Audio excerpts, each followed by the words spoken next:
tension's the enemy, and you can tilt towards negativity, which is usually the holding of the breath, the tension, or you can relax and try to deliver with the least amount of power necessary, basically just what's necessary to deliver. And then you tilt towards positivity, which is, maybe you gas yourself up a bit. Maybe you go to throw your leg up on the monitor and deliver that line or that solo, and you say, I got this. And usually going into that, as, in a relaxed way is the best way possible.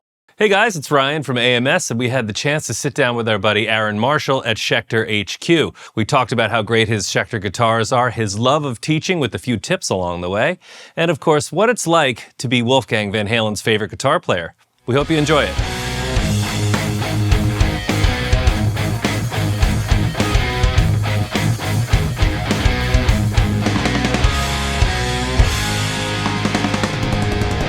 Okay. So let's talk about the path of you've been playing a long time, and you've probably played a lot of guitars in your career. How do you land with a brand like Schecter, and then when you get to that point, when they say, Aaron, we want to make you a guitar, how much of that input do they say, do they ever say no? Or is there anything that, how did this come to fruition is really my question. So I connected with Schecter in, actually it's exactly 5 years. So it would have been like January, February of 2021. Okay. It's kind of one of those things when the call comes, like, how do you say no to that, especially considering I already was, very aware of the quality, particularly from the USA shop, just through being able to try, like my close friend Nick Johnston, who, of course, you guys know,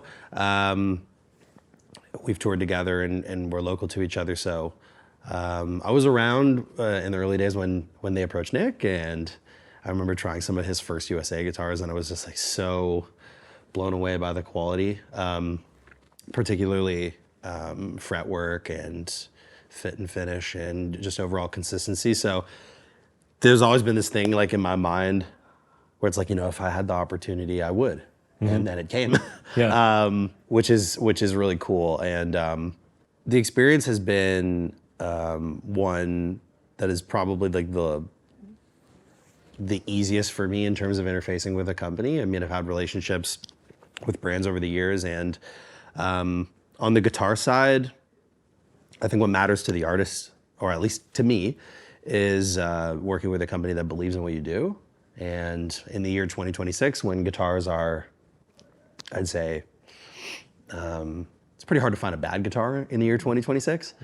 That's true. We're kind of there now. We're reaching this sort of, this moment where, manufacturing standards and capacity for nice instruments at accessible price points is a thing.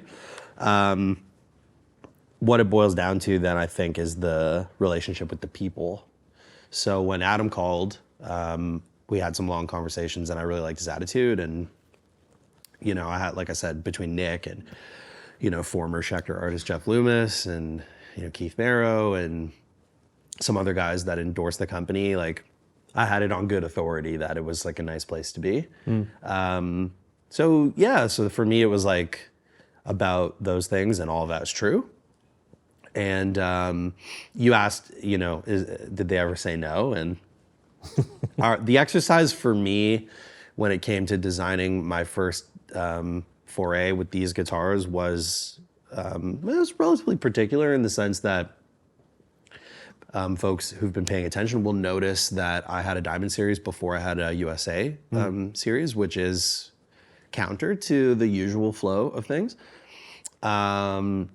And I think that exercise was one that taught me a lot, because there were limitations, and I am wild and crazy with my ideas, and sometimes being forced into the sandbox and saying, play here, is a good thing. So the idea was to use pre-existing silhouettes and build something from, from a catalog of pre-existing designs. We're not sitting with any of those now. This is the second design, which was once we had put out the Diamond series, we moved on to the USA, and there's some things that are the same and some things that are not. But the answer is rarely no. And I think moving forward, like there's some exciting conversations happening, and the answer no is not present in any of those conversations, which That's a good sign. Which is amazing. And really, it's never been a no. It's been just, here's our goal. This is what we're working within, and I learned a lot as a result of that. Sure. So, And you obviously, as a player, you want, as does Schecter, they want to get as many of your guitars in the hands of other players. Yes. And you brought up the point of there aren't that many bad guitars anymore. And Schecter is largely to blame for that, in the sense that when you pick up a mid-priced guitar or even a low-priced guitar and it's a Schecter, you go, how can it be this good at that price point? So the Diamond Series stuff is flawless. You could tour with it, you could gig with it. It stays in tune. It sounds good. Yeah. Obviously, the benchmark, the USA stuff. Yeah. I think again, people don't realize the history of Schecter as a U.S. custom shop making hot rod guitars for a long time. that's right. But I was struck by how beautiful the Diamond Series ones were when they came out. Thank you. I mean, it's just a classy, great-looking instrument. Yeah. And then it sounds great too. Talk about like the pickups and stuff like that. When you had a sound in mind, and I'm sure they worked closely with you on it. Yes. What went into that? Yeah, we did the Diamond Series guitars with USA pickups right away. So that is a red thread that runs between those, both series. And the voice is ultimately the most important, I think. The physicality of a guitar is one thing, but pickups are a microphone that hear all the nuances and idiosyncrasies of how you touch the guitar and play the guitar and what you expect to hear from the guitar. So yeah, the ability to influence the voice through the pickups was really important, and we spent a lot of time working on that. It's an interesting combination. It's an Alnico 8 in the bridge and an Alnico 6 in the neck, which was like largely the result of an exercise that was just like try lots of things and see what works. And yeah, for me in a dual humbucking set, the North Star was a really muscular humbucker that is snappy and immediate and feels modern, but isn't too high output. It's 14 point something off the bridge pickup on the 6 and closer to 16 off on the 7. A little extra output for a little heft on the low side. And the neck pickup is, as you would typically find, a little bit colder than that. Something like 9-ish on the 6 and 11K on the 7 or something. Sure. But off a 5-way switch, the idea is to, have. Let's hear those sounds. Yeah, for sure. So like you have a bridge pickup that, like I said, is snappy, immediate, really muscular, but of course needs to sound thick on single notes. I play a lot of lead as well as riffing. So you have.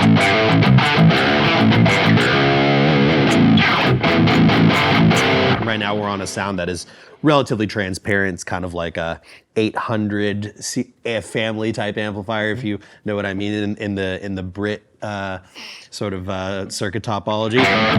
But if I go to position 2, you get that really stringy, very transparent.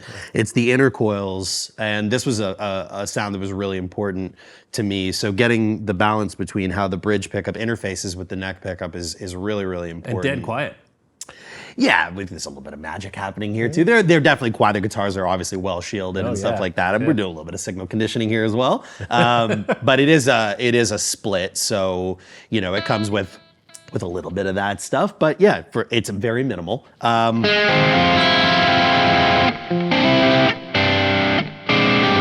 touch sensitive. Again, bridge pickup, split, right, and then of course. There's some other variations like, in the center,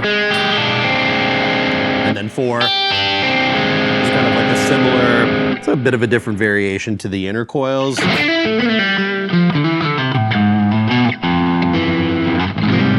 And then the neck.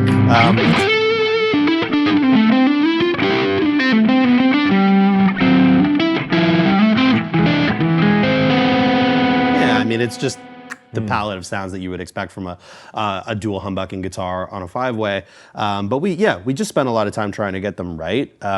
They feel great in both 6 and 7. They're available in both the USA and the Diamond Series. So yeah, so we started there.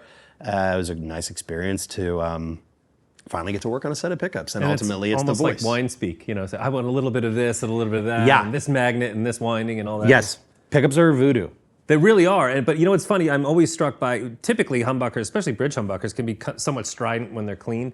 These sound great clean, semi-dirty, Yeah. or even kind of crunched up like this. Yeah. You were playing some stuff before where it was a little dissonant in a good way, and you could hear literally every Yes. note. So it kind of has to keep you on your game too. They're not very forgiving.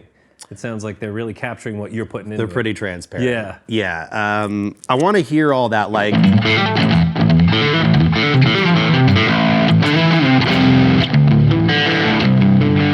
Kind of like almost like an ASMR quality to the like high Yeah, end. I hear you it. have stainless steel frets. You have that really hi-fi kind of. Especially at the low register. And again, bridge.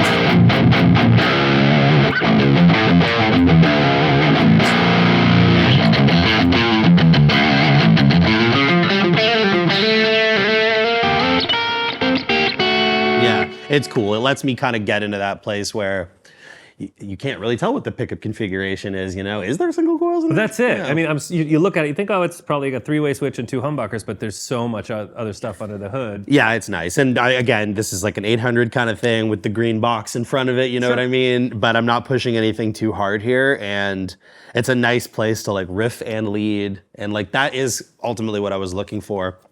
You can also, you know, you could back things off. You know, it's got that half clean.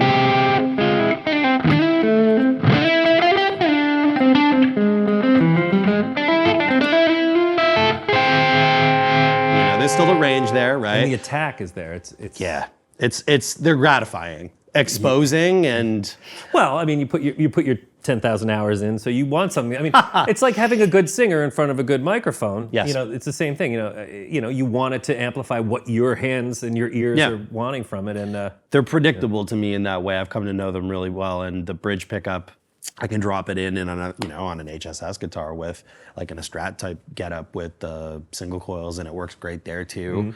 Yeah, it plays great against this neck pickup and 6 and 7. Like, I'm really happy with that aspect of the guitars for sure. So I could see why. Yeah, thanks. It makes a lot of sense. So you obviously you told us that you're doing a bunch of touring. You played the States 10 times in a row, and since COVID. And what are the things that you do, even if you're at home, where you want to keep your chops up? What's like a great practice thing you'll do before maybe before a show? Something the kids can cop from you and steal your style and then make it their own. Yeah, for sure. So there's a couple things I always like when I'm talking about with students or just in any sort of arena, I guess, talking about warming up on the instrument in a way that doesn't require a practice amp or being able to monitor yourself or any of these types of things, you know, whether it's because you decided you're gonna move quick today and just like, hey, how are you with the guitar for 10 minutes before stage, or maybe you had a reason to be somewhere else and Right. you gotta get online fast, or maybe you're on a support tour and you know, you got to warm up quick in a hallway somewhere and just get after it, or a festival performance or something. God, yeah. I think needing to just be ready for anything like is a good thing, and not be like, oh, I need this like precious time in a green room or in the bus where like I need my zen. I don't know, that's not really sustainable, or you can't really rely on that. So there's like a couple things. The first one's probably not the most musically gratifying, but I think getting the left hand talking, then bringing the right hand in, and then kind of having a conversation between both of them and doing it all in 10 minutes maybe is probably something that we should know how to do, so you can still deliver a quality show if the circumstances don't allow for you to get exactly what you need before it, right? So I can't claim to have developed this. This is definitely But it works for you. Straight out of the John Petrucci rock discipline. Oh, he can't play. Yeah. Oh, touche. No, on the contrary. No. I'll start with an exercise. I forget exactly how John refers to it in the video series, but you don't need to produce sound for this, but it's a left-hand exercise where you play basically a staircase, and then you will play, you just switch the inside, outside, inside, outside. Okay. It's really simple, but there's a couple things at play here, especially on a 7-string. One of them is I think that we have a tendency to grip the neck a lot. We have a tendency to also, want to always give it a handshake. I don't have the biggest hands. So for me, just being able to sit with the instrument, maybe hydrate myself, have a conversation, whatever in the green room, and know that I'm getting the left hand online. And this is unplugged. This is unplugged. Getting it under your fingers. You can bring the right hand in too, of course, but just as an exercise all on its own, the goal is to be able to do that. So let's see, it's going to take a little bit of focus, but yeah, you should be able to independently do that, which is not the easiest. A couple of these shapes like that is going to be more challenging than most chords I'll actually encounter in an intervals gig. Okay. Especially because this is just kind of like this strange out of order. Now again, it's not the most musically gratifying, so.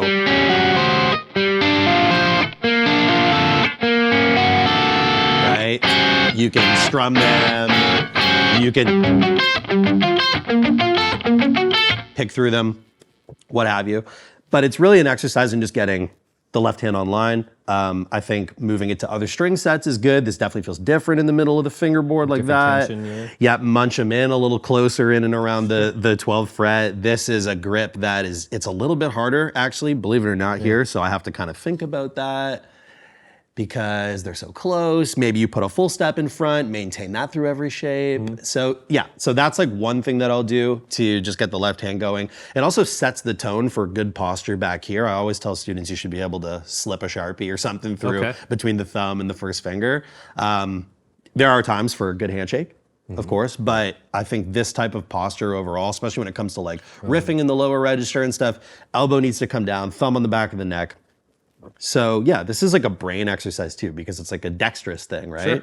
So I'll do that, and then I'll sort of combine that with, it's kind of like bringing some chromaticism and the chord shapes in, and it looks something like you can practice this two ways. You can alt pick this or economy pick this. Slowly it would be.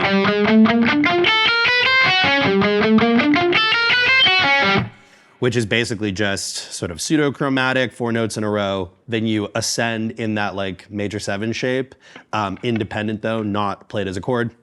Bridge the top in the same way, and then descend this way. So, and if you do this as an alt picking exercise. I was gonna say you're alternate picking the whole thing. Yeah. And it turns inside and out because of the odd groupings. You have down, up, then you have down, and then an upstroke, which then you have to actually travel to the B string and then produce an upstroke, which a lot of guys will use economy picking for this, which I'll show in a second how to do that. But I think that you shouldn't have excuses for like, oh, this picking pattern or this technique is more optimized for that. I think no, in the heat of battle, we should know how to just alt pick everything. I think you should be able to just kind of ignorantly swing through sequences and be able to do it. So, if anyone's familiar with the cracking the code, like Troy Grady's stuff on YouTube, where he really gets into the picking stuff, there's this element of like pick slanting and escape picking where you're sort of moving in and out of the strings this way. And to a degree, I'm kind of doing that. I've always, been worked on my alternate picking to try to be able to just play sequences. Who cares how many notes per string there are? I think you just need to be accountable for that. But if you do want to do it as an economy picking exercise, if you start the sequence with an upstroke, you automatically kind of get there. Okay. So you get up, down, up, down, down, down, down, up, down, up, up, up, up, down, up, down, down, down, down.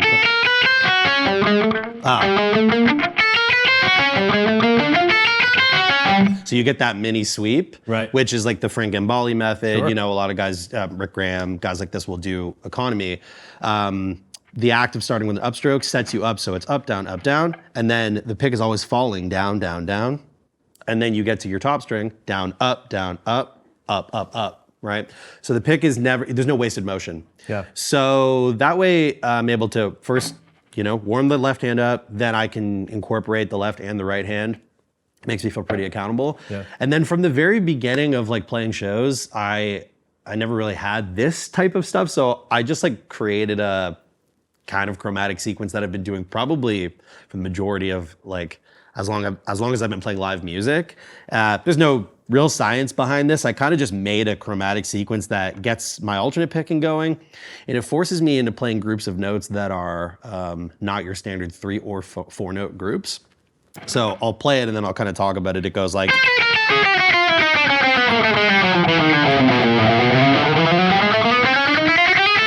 Right, and I don't recommend speeding up like that. You should definitely have a metronome on, or at least go.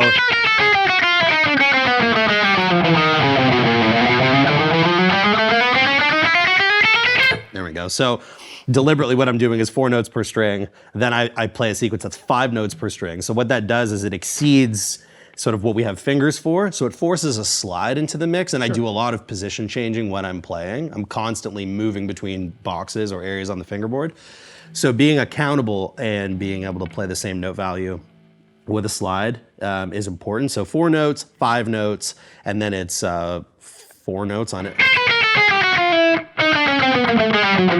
4 notes again, then 5 notes on every other string until you turn it around. So it's this odd sort of sequence that allows me to just, alt pick, little bit of sliding. I touch everything within a 1 octave range, or play the whole chromatic scale. And then I'll just do it 1 fret up until, then it's like, that's it. But you say that's it, and it's pretty complex in a good way. But I also noticed 2 things that you probably don't pick up on camera. One is how relaxed your right hand is. It seems like it's so counterintuitive to play technically and heavy. Yes. You think you got to, and it's like, no, man, you gotta almost relax a little bit more because you can play flat more fluidly. 100%. And you're also breathing. I noticed that you're breathing while you're playing, and it's almost like a singer. Like, you seem cognizant of not just, I'm playing these notes. It's like, I want it to be compelling. I want it to sound like there's conviction behind it. For sure. Yeah. Tension's the enemy. It really is. Tension is always the sort of the deterring factor on whether or not a line's going to come out of you the way you need it to. Sometimes when I talk to students about this, or even if I have to have this dialogue with myself, it's like, if your odds are 50-50 that a line's going to come out good, or at least the way you intend to produce the line, we can approach it in the true sense that's 50-50 and let fate determine it, or we can tilt, and you can tilt towards negativity, which is usually the holding of the breath, the tension, which will tilt you towards negative outcome, or you can relax and try to deliver with the least amount of power necessary, basically just what's necessary to deliver. The guitar does the work for you. I'm playing a 1mm pick. I'm playing with a sound that has gain, which is natural compression. I'm playing an easy, well set up instrument. I don't have to force things. I need to will them, but I don't have to force. So I think being relaxed just makes for better outcomes. And then you tilt towards positivity, which is, maybe you gas yourself up a bit. Maybe you go to throw your leg up on the monitor and deliver that line or that solo, and you say, I got this. Because we can go in the other direction and we can tilt towards negativity, or we can try to go 60-40, maybe 70-30 towards positivity and say, no, you're the man, you got this. Right. And usually going into that, as, in a relaxed way is the best way possible. How hard you grip the fingerboard, the dude at the console has no idea how much of a handshake you gave the guitar, but if the line came out smooth, that's all they care about. Breathing as well is another thing, whether that's, through some sequences like I was just playing, maybe not so evident, of course, but if I'm playing some lines,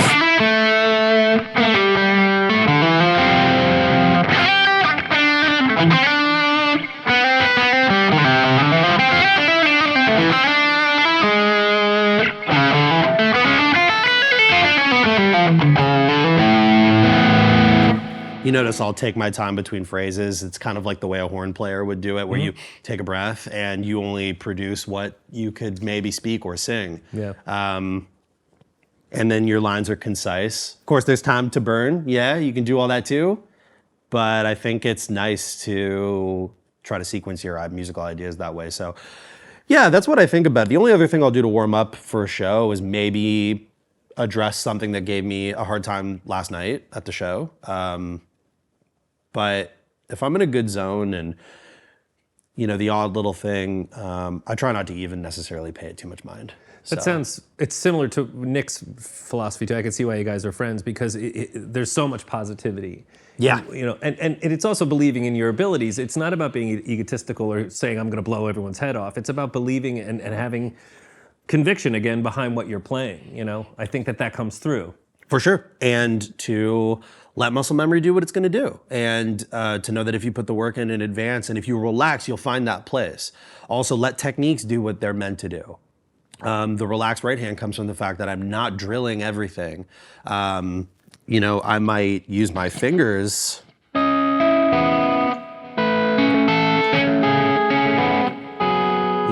and touch the guitar in a way that feels kind of more relaxed.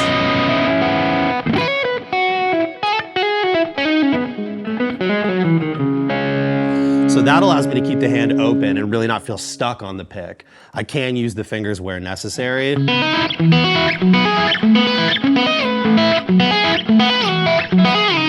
I can make it talk without having to really touch it too much. I can also get a lot of note value for not really having to touch too much. So,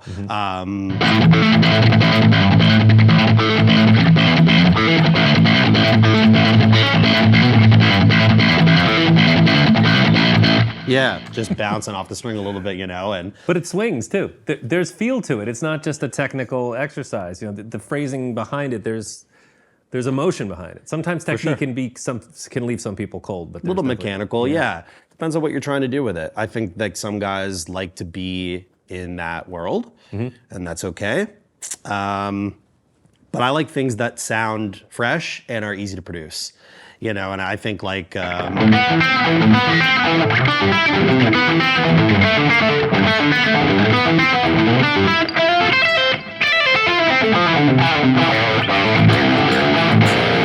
yeah, being able to deliberately move between something that has that like dynamic feel and then being able to, kind of operate at 8/9 and then show the listener 10/11, but live at 8/9. Right, you're not constantly blowing chops the whole time. Yeah, it's better for the shoulder, it's better for the elbow, it's better for the wrist. Let the pick talk, let the guitar talk. We have so much cool stuff happening here.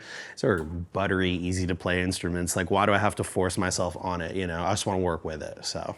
Well, I'll leave you with this then. I mean, when someone like Wolfgang Van Halen says you're his favorite guitar player, well, what does that do to you? I mean, that's got to throw you for a loop.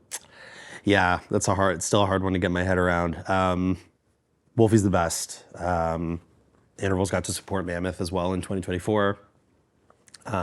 He's just a great human being and went out of his way to do that for me. And he's been a big champion for my music and for me and my team. And like, I don't really know what to say about that other than he's just like one of my favorite people ever. And I'm blessed, he's awesome. And I'm very thankful for his friendship and for what he's done for me and my music and my reputation. I mean, I'm not really sure why or how, but you're doing something right. That's it, man. And that's the beauty of it. You're playing music it satisfies you first and foremost. Sure. But when you hear someone like that say, "That's my favorite thing ever," you got to tip your cap. What else can you do? Absolutely, and he's a machine himself, and not in the mechanical way, in the most like natural, like awe-inspiring. I wonder if it's partially to do with some genes. Potentially, I don't know. But at the same time, he's earned everything he has himself, and I think regardless of that, he's going to be who he's going to be, and. There is a lifetime of experience behind that as well that makes for, there's a through line there for sure. Yeah. But no, it's really cool. And I remember, I think it might have been 2021, because he cited Circadian, which was my pandemic record, as the his favorite record from that time period in a Guitar World magazine article, which is how we kind of got here.